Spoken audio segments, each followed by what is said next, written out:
next talk is from Arup from PagerDuty, and I want to say a few personal words about PagerDuty.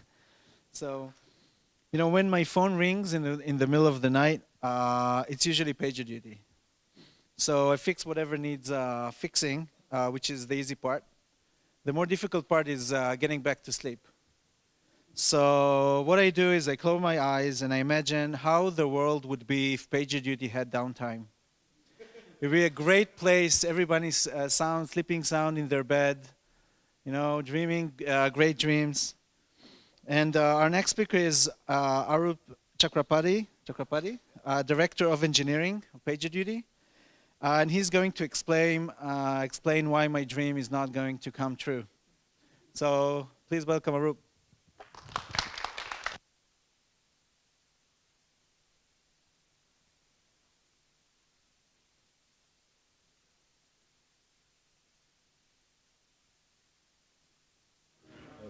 Nope, there we go. Ha ha ha. There's my boisterous voice. So thank you for that welcome, Itai. Thank you for the intro. It's been fantastic being here in Tel Aviv. A lot of hummus, a lot of shawarma so far, so I'm enjoying myself for my first trip to Tel Aviv. So the title of my talk is Who Watches the Watchmen? And for those who don't get the reference, The Watchmen is a 1985 graphic novel about a group of vigilante heroes that look over the world, and they, of course, run into corruption problems, and then everyone starts asking, well, who the heck is watching the Watchmen? And so that's what I'm going to explain to you guys. Who watches over PagerDuty to make sure that we are working properly and not a corrupt vigilante organization. So I have my Twitter handle up here and my email address. So if you do have feedback, please feel free to send it my way. Please do not troll me during the talk. Feel free to do it afterwards, though. So first off, what is PagerDuty? To give a little bit of context, actually, quick show of hands, who has heard of PagerDuty before? Okay, wow, more than I thought, about 3/4. Okay, so for folks that haven't, ask your ops person, and they will tell you. Basically, we're an incident management service. We provide on-call tooling, things like scheduling, escalation policies. We integrate with a lot of existing monitoring tools, and really our goal is to notify and alert the right person every single time. So a better graphic here is stuff happens, we make magic, and then we tell people via SMS, phone, email, and push notifications that they're having a problem. So why do we care about monitoring and alerting? Well, honestly, it's because you guys are customers. Care about monitoring and alerting. So I get to refresh this graph every couple months when we get to see our highest traffic spike. So this was the leap second back in June.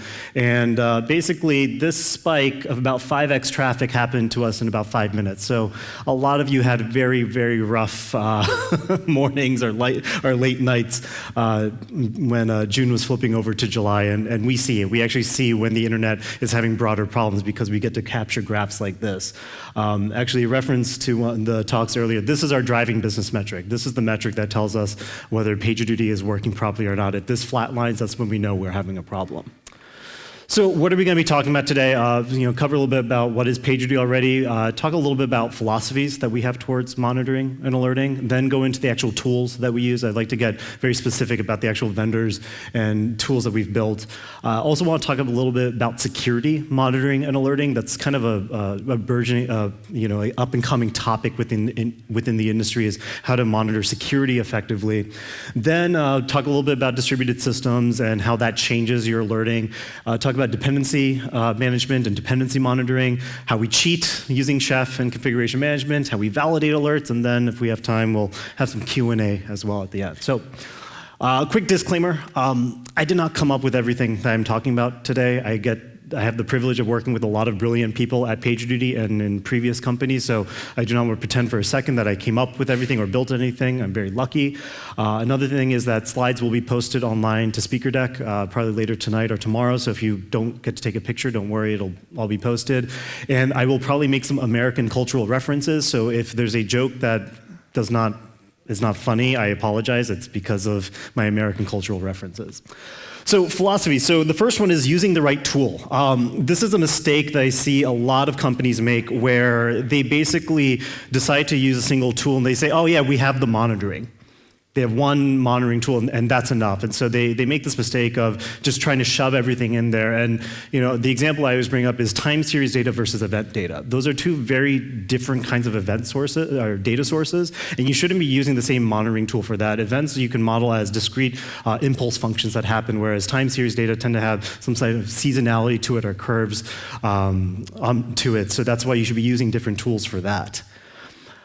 Avoid single host monitoring. We've learned this painfully way too many times where we have a single box monitoring other boxes and then that box goes away and guess what? Because the monitoring that for that box is also on that box, now we've lost visibility across the entire stack. So we always tell folks, build in some redundancy to your alerting and to your monitoring. Another thing is you should alert on what customers care about. Now, when I say customers, I don't always mean end users. Say you're a DBA team, and your end users, of course, customers of the entire company, but your immediate customers might be your other software teams that you work with. So, maybe you want to monitor slow query log, or you want to monitor, rollback transactions on your database. But those are things that your immediate customers care about, and those are the things that you need to be alerting on.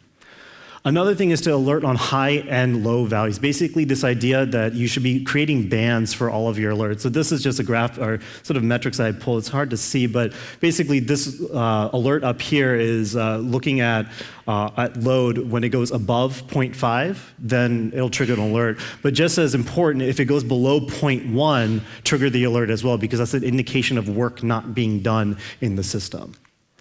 Make it self-service. This is something that I keep seeing over and over and over and over again, is that if you make your alerting and monitoring tools hard to use, your other development teams and software teams, they're not going to use it.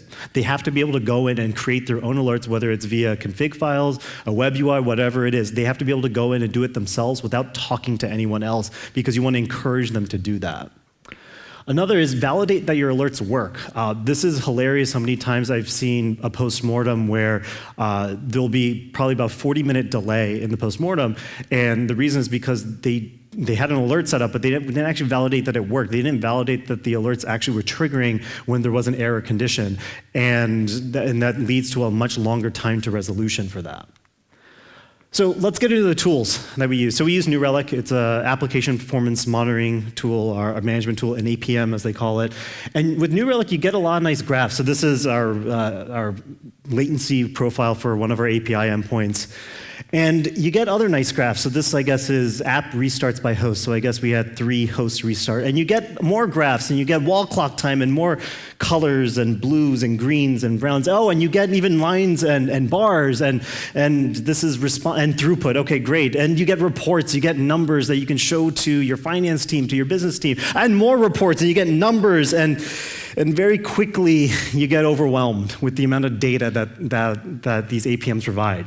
And so to me, the pros of an APM, especially when PagerDuty was much smaller, is that it was actually a really helpful tool to help us just explore. It gave us a lot of data. It told us just a lot of edge cases that we just would never have thought about or even had time to instrument.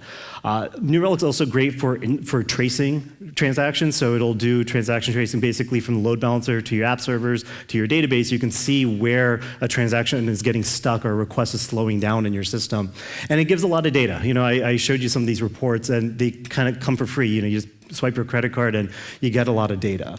Cons, they can be overly prescriptive. So as your business grows, as you start to understand your customer behavior, as you start to know the seasonality of your business, New Relic is going to tell you, no, here's the things you care about, whereas as you mature as a business, you start to realize that's not always true. New Relic's not always going to be able to do that for you. Another thing is that it can be hard to tune and customize to your needs. Again, going back to that, it being overly prescriptive, if you want to add in custom metrics and counters, it's a little bit harder in these services. And again, I say, it's a both good and a bad thing. It gives a lot of data. It can be very overwhelming and kind of hard to figure out what's the signal from the noise in a lot of these tools. So another tool we use is Datadog and StatsD. So who's here familiar with StatsD from Etsy? Okay, about a third. Basically, it's a stats daemon that you install on your servers. It's UDP, so you send your metrics to it. It's fire and forget, and it's non-blocking, so it's very performant. And it's really easy to use. So you can just slap counters, gauges, and histograms into your code, and this is it. This is literally all it takes to instrument your application for collecting metrics. This is Datadog's UI, so this is where our engineers are able to go in and create their own alerts. This is just a set of alerts for Cassandra greedy node failures on specific boxes that, again, not even our operations team set it up, but one of our other engineering teams did.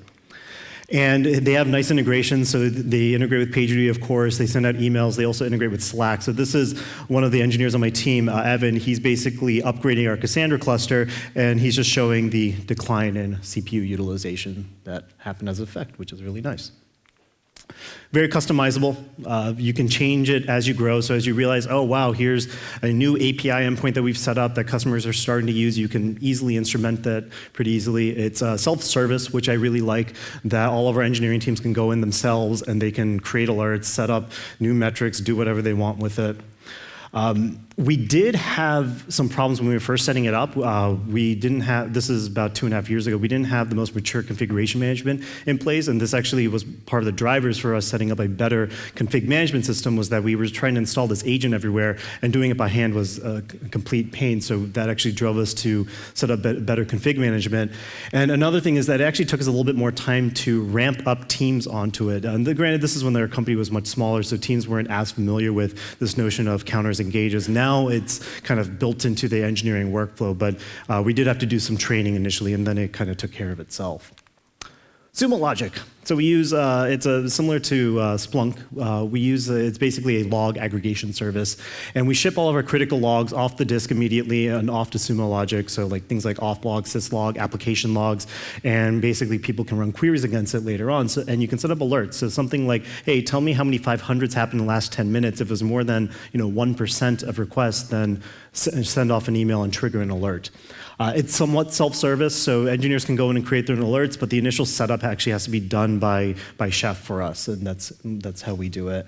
And it's hard to use for real-time debugging, unfortunately. We find that there's a typical 3 to 5 minute lag, so when crap's broken on production and you're trying to figure out what's going on, unfortunately, sometimes it's easier to just tail logs directly on the server, which is a complete anti-pattern. And so this is a little bit frustrating that we have to wait for that delay. So the question that I always get is, does PagerDuty use PagerDuty? Yes, we do. But what happens when it's down? Well, I'll explain that in a second. So we do use it.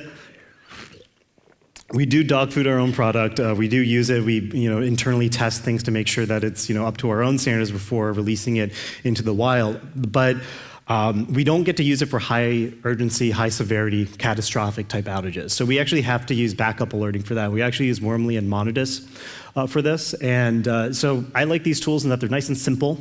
I also hate these tools because they're nice and simple. And it's our backup alerting system, and they're very naive in their health checks. Basically, they'll hit they do what I call a shallow ping, and they hit an endpoint and they say, is it up or down? And in order to make this more useful for us internally, we actually have to build out what we call our basically an internal health check page. And what this health check page does is it's exposed to the internet, it's exposed to Wormly and Monodis. And what happens is when Wormly or Monodis hits that page, it lightly touches each of our internal services, and then the internal services basically expose, am I in a healthy state or not?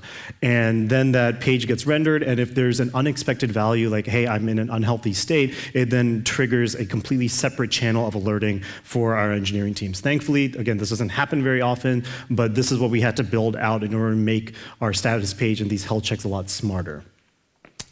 Cron monitoring. Who here loves cron?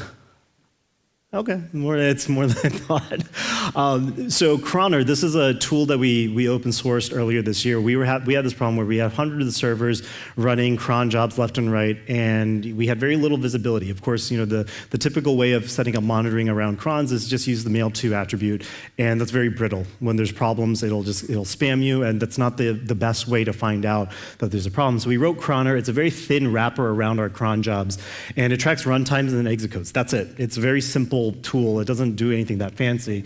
We've integrated it with Datadog, and it will work with any other metrics backend that you want.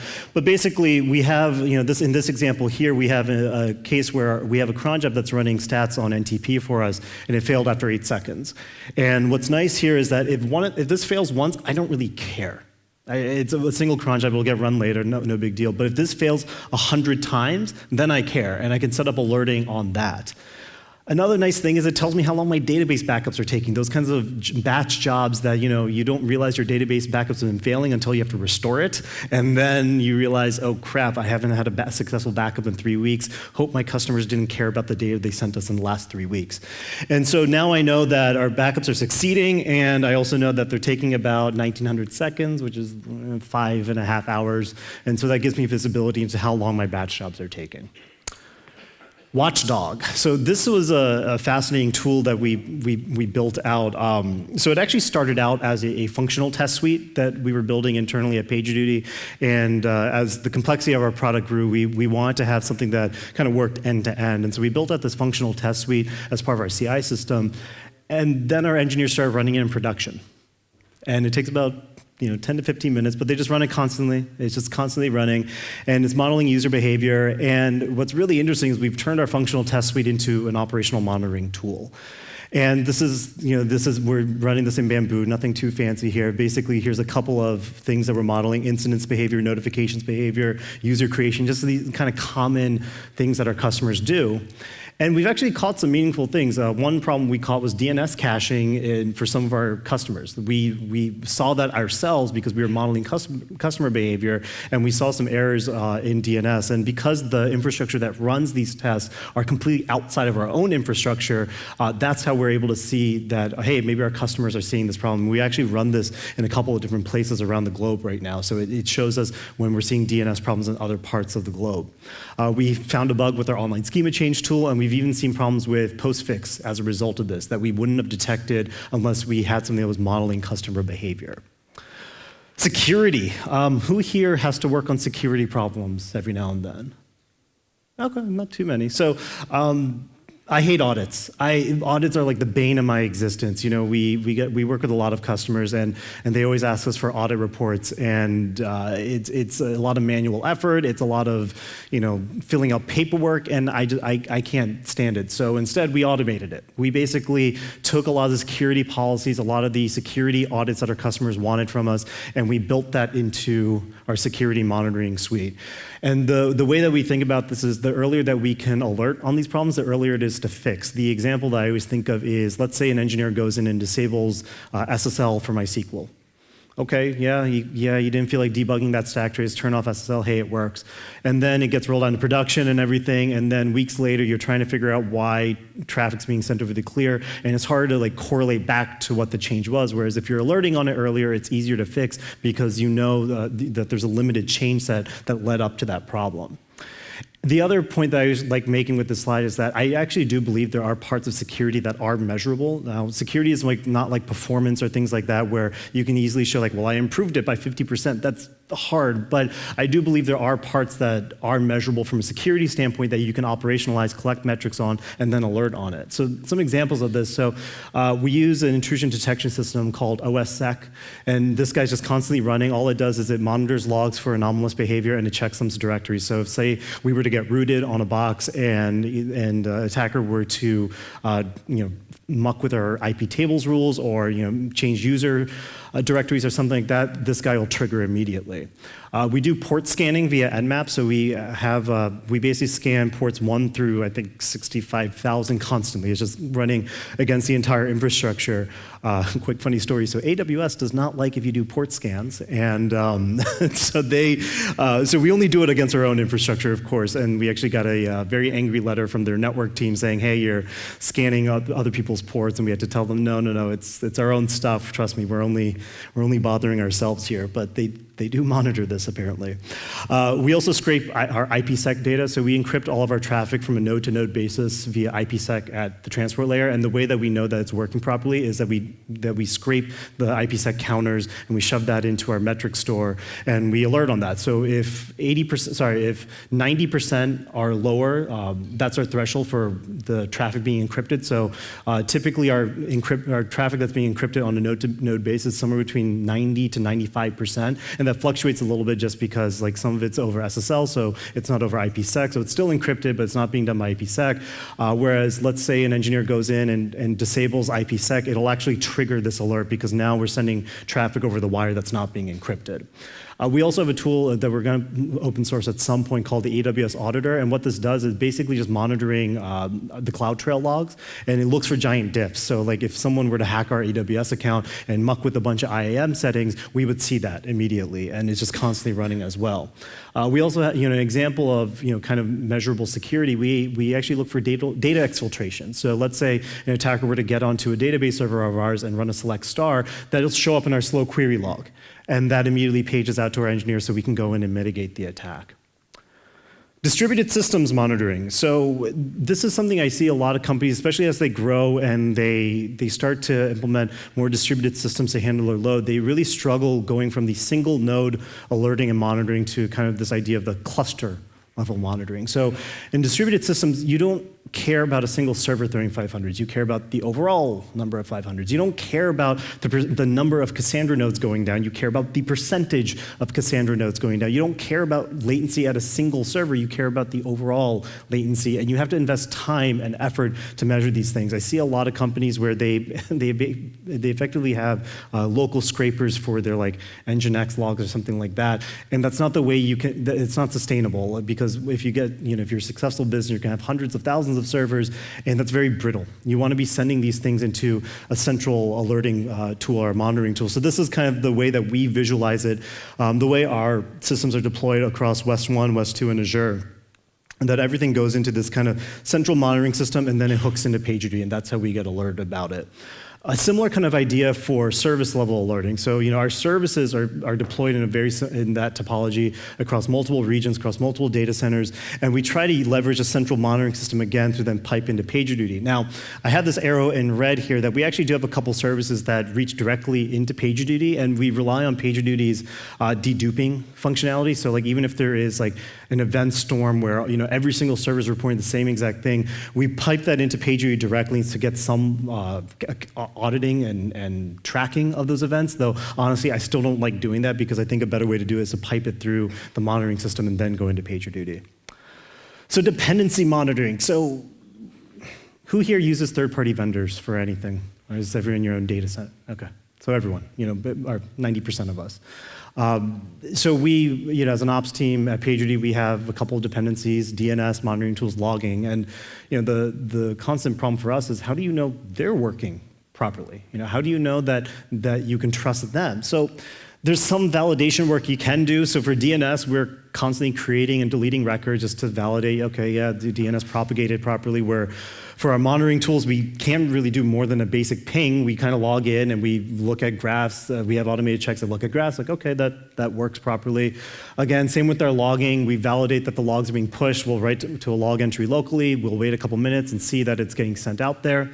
And then status pages are making this easier, which is nice. I find that status pages are getting better and better. I was at an open space yesterday. We were discussing this, and companies are getting more public when they're having outages and being more transparent. So that's nice, but it's still imperfect. So that's on the ops side. Now on the software stack for PagerDuty, we also have dependencies. We use vendors for our email, SMS, phone, and push notifications. Google and Apple.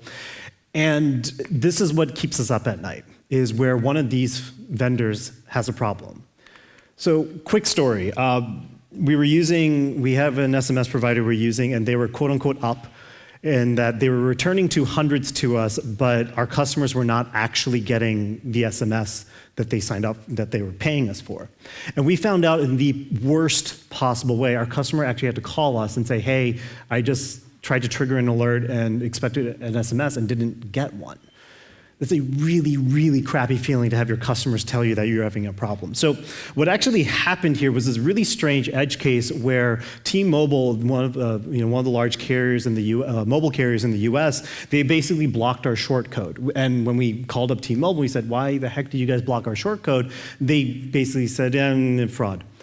And that was incredibly frustrating. They re-enabled it and it was fine, but that was something that was a kind of eye-opening moment for us, that we realized that we are paying these vendors, but you have to verify that they're working as well. So what we did was we built out what we call our end-to-end testing suite, or as I like to call it, how to abuse unlimited messaging plans, our unlimited SMS plans.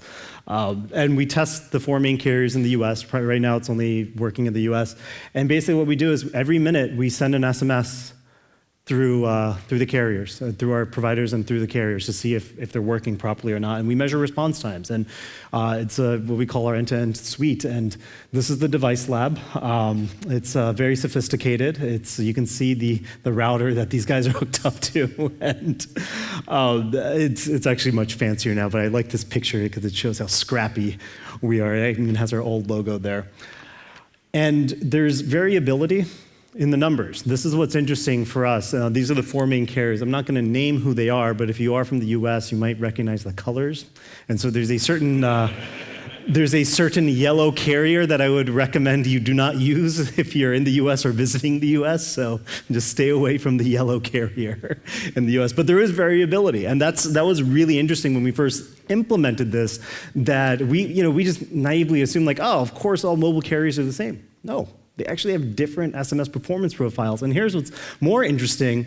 There's actually like seasonality or some sort of periodic functions here that you see too. So we actually see at the top of the hour that the latency actually spikes. And the latency gets bad enough sometimes it takes us up to 7 to 8 minutes to send an SMS, and this is something completely out of our control. And the nice thing is, now that we're measuring this, we hand this data over to our support team. So a customer ever contacts us saying like, hey, it took a little bit longer for me to get an SMS, what gives? They can look at this data and they can say like, oh, right, that yellow carrier was having a problem at that time, and that's why you saw that delay. And it's really empowering for our support team to have that data ready for our customers. So how do we cheat? How do we automate all of this stuff away? So we use Chef at PagerDuty. We're big Chef proponents. And everyone in here, of course, is using a sophisticated configuration management service, so I don't have to lecture you guys on that. We install all of our agents via Chef. We don't install it by hand or anything. It's basically any piece of infrastructure that comes up in our environment automatically gets these things for free. Our engineers can just do what they want with them. They don't have to think about it. Our backup alerting tools are actually not automated. That's on purpose because we're trying to keep it on completely separate infrastructure. We try to decouple it as much as we can, so we purposely have not automated it. Another problem that we run into is we actually haven't automated the cluster level alerts yet either. It's basically a limitation of the tooling that we're using that don't allow for good automation, though I think that's going to get better in the next year or so. So how do we validate that these alerts work? So at PagerDuty, we've talked about this in the past, and you can find talks on it. We have this thing called Failure Friday that we do. So it's every Friday we all get in a room together for an hour, and we just knock stuff over. We just knock servers over, processes, and we see if the alerts work. We actually leave all the alerts enabled. And we actually see a lot of problems in our alerting where we'll knock over a process and leave it down, and it's throwing errors, and we don't get the alert. And then we very quickly create the alert, make sure it triggers, and that validates that the alert is working properly. If you're curious about the actual commands and failures that we inject, you can go to our blog. It has everything on there. Some of the things that we've learned from Failure Friday, my favorite was the first one. We had the process monitoring commingled with the app process running. So when the app process died, the monitoring died with it. Again, bad idea, because that way you'll never know if all your web workers are dying, you're not going to know because the monitoring's dying with it. Only localhost checks as opposed to using external health checks. So we had a bunch of services that were using tools like Monit or other process monitoring tools that relied on localhost still being up. Well, what happens when Amazon shuts down a box for you? That's a service they provide apparently, and then your monitoring goes away as well. So we needed to have better external health checks as well. Outbound network connections. This was a fun one. So we've seen this within US West 1 especially, where there will be complete network isolation for the entire region. And because of that, the individual servers cannot issue out, hey, I'm in a degraded state, because there's no outbound network connection. So we had to build out, again, better external monitoring to tell us when our services were having problems. And it's been really interesting we've been running this for about almost 2.5 years now. It's been really interesting seeing how teams leverage Failure Friday from not only from a teamwork and collaboration standpoint, but also from the technical making sure that our alerts work standpoint. That's all I got. We are hiring. We are starting to hire remote engineers. So if anyone is interested in working on high availability problems, please come get a hold of me and we should talk. So thank you for listening.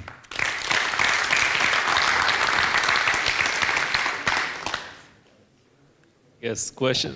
Hold on. Somebody not from the front line.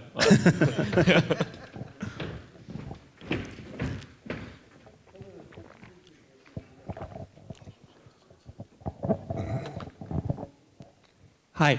Hi. So, how do you do on-call scheduling for your critical level alerts? Because Yeah. you're not using PagerDuty, right? Yeah, that's a good question. So right now, the way we do it is for the critical ones where it really is a all hands on deck. We the on calls for that week of the individual teams, they actually go in and they manually enter in the that they need to be notified. And again, it's purposely not automated because we're trying to maintain that decoupling. That works right now because we only have, I think, I want to say 6 or 7 on-call schedules, but really once we get to like 10, 15, 20, it's not going to work anymore. And so we have to find a better solution once we get to that size. But we cheat because we're small right now. Thanks. Oh, hold on. Oh, sure. Let me go back to the beginning.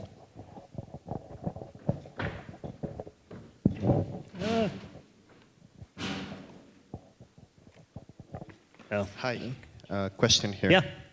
I was mesmerized by your Mesmerized. system for monitoring SMS delays.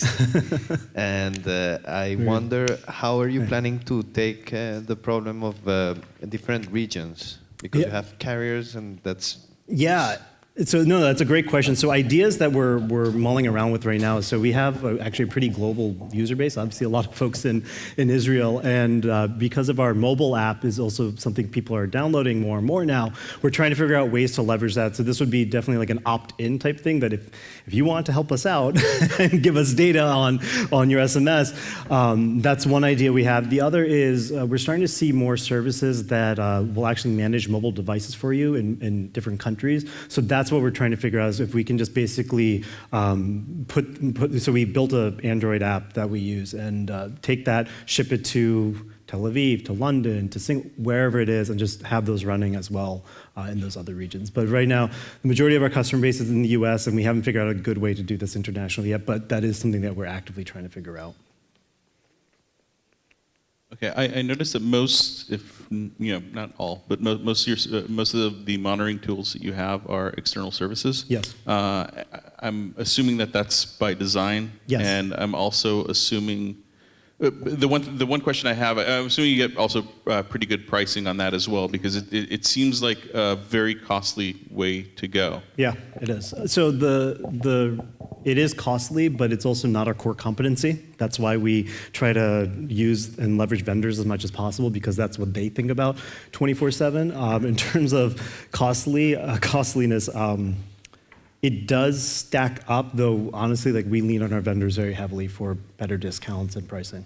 So it's one of those things where because we're not the biggest in terms of infrastructure yet, the vendors are a little bit more flexible with us. Yeah. You talked about security. All your data is on AWS? Yes, AWS and Azure. And Azure, okay. Yep. Thanks. The cloud, I swear it's secure. Anyone? Anyone else? Last question. Any other questions? Actually, I have one quick. You use Sure. all those SaaS guys as well, and they probably AWS as well. So Yeah. what happens when AWS is down? How, like, I'm sure you're multi-region, Yeah, close. no, it's a good question. So that's why we're multi-cloud as well. So like our infrastructure, we can just pick it up and move it. So it's multiple regions as well. Yeah, but the SaaS providers that you guys use, are you sure that, like, do you check that they are close, like cross cloud as well? Oh, they're not. They're not actually. Most of them are AWS only. So when AWS has an outage, that's when we have internal runbooks that if there is like a global AWS outage that we can use to make sure that we can manually check our systems are running. And that's why we also have our own internal tools as well, a couple of those that I mentioned. So like we look for, I guess it's the idea of like a monitoring in depth idea that like if we use a bunch of different tools and monitor a bunch of different areas, there will be some overlap. So if one of them goes away, it's okay. But we do feel the pain when AWS has a larger multi-region outage. We do feel that pain though. It basically what ends up happening is we find out about it because again our traffic skyrockets, and then we see that our vendors are now having issues as well. So we actually have to get some of our on-calls to kind of look over the system while the vendors are having outages. Thankfully, like, it happens maybe once a year. It's something that's not happening often enough for me to worry about it. Thanks. Think? No one. Okay. So we are now waiting for the tech track to come here. Okay, so we will all stay here for our next talk, the funny talk about Git. So it would probably take a few more minutes, okay? So just be patient. Thank you.